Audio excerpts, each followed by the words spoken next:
To South Dakota, Stephanie Sandlin is a Blue Dog Democrat who voted against health care auto bailouts, but one thing keeps dogging her this election, Speaker Nancy Pelosi, even though he voted against most of the Speaker's agenda.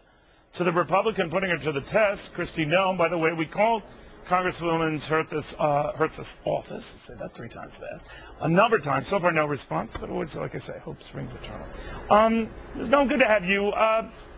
By and large, the Congresswoman has done pretty much everything right except backing Nancy Pelosi, right?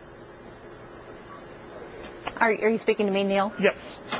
Okay, I'm sorry. Yes, well, you know, there's a lot of things that she hasn't done correctly. She did vote for the stimulus package, which was dollars we obviously didn't have, and put our country further into debt. She had an opportunity to end the TARP program and put those dollars to settle our national debt, which, again, she did not do. So, and, you know, the number one issue that we've been coming back to here in South Dakota is that she votes for Nancy Pelosi and gives her the position of power. And the people in South Dakota do not approve of Nancy Pelosi and her agenda. So as we've been having discussions throughout this campaign, we've been talking about a lot of those things and the fact that when you give someone that kind of power to set the agenda for the country, it really comes home to roost here in South Dakota.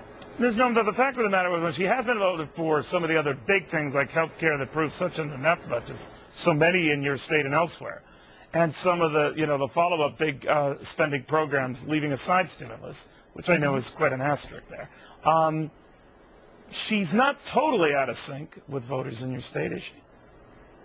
Well, she's come home and campaigned as a moderate independent voice for South Dakotans, but she's also voted for every major spending bill. She's voted for the budgets that have put this country further into debt. She voted to raise our country's federal debt ceiling as well.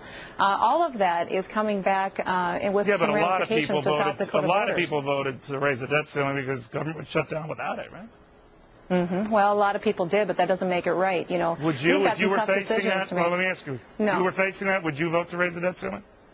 I think we absolutely need to start making a budget and making sure that we balance it and that we start settling our debt. And this House of Representatives hasn't even given us a budget guideline that we should follow, which tells me they have no plan for spending, no plan for paying off our deficit, no plan for putting people back to work.